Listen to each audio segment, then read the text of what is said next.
There is no end in sight for the plight of the Rohingya Muslims, already living in sprawling refugee camps that are said to be one of the most densely populated places on earth. The Muslims in the Bangladeshi city of Cox's Bazar say they are being hunted down by police and local criminal gangs alike. Following the assassination of prominent Rohingya activist Mohibullah in September, the Bangladeshi police have launched a heavy-handed crackdown on the camp residents. The refugees say the law enforcement is using the crackdown as an excuse to treat them aggressively. They allege that the police have blackmailed, extorted, and even sexually assaulted them. There's no safety and security in the camp, and that is why anyone can come in and commit crimes, and not many people dare enough to make noise in order to talk about the gang activities or any criminal activities because they become the target.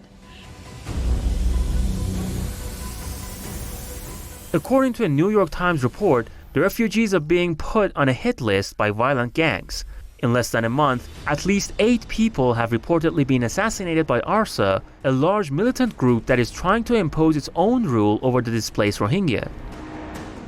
ARSA, the Arakan Rohingya Salvation Army. They enter the camp for years, coming in to recruit their troops or coming in and doing other businesses. And also you have drug dealers, drug traffickers who come in and making profit out of the refugees.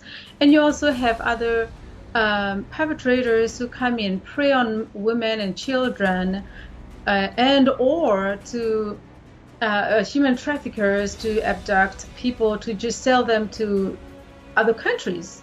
The menaces the refugees are facing come on top of the poor living conditions in the overcrowded shelters and inclement weather that's threatening their lives and what's left of their belongings.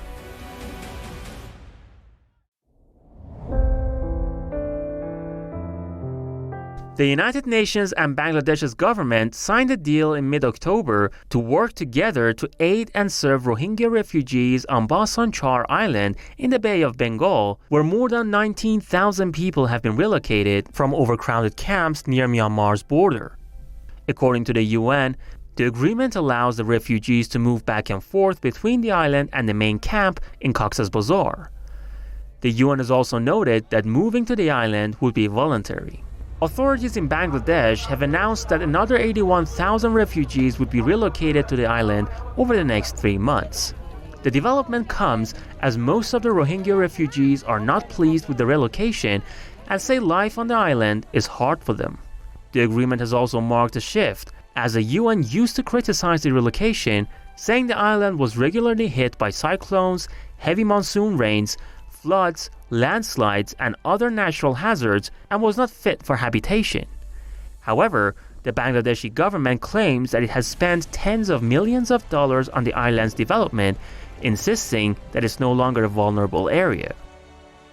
Those who are in the authority, they've been informed.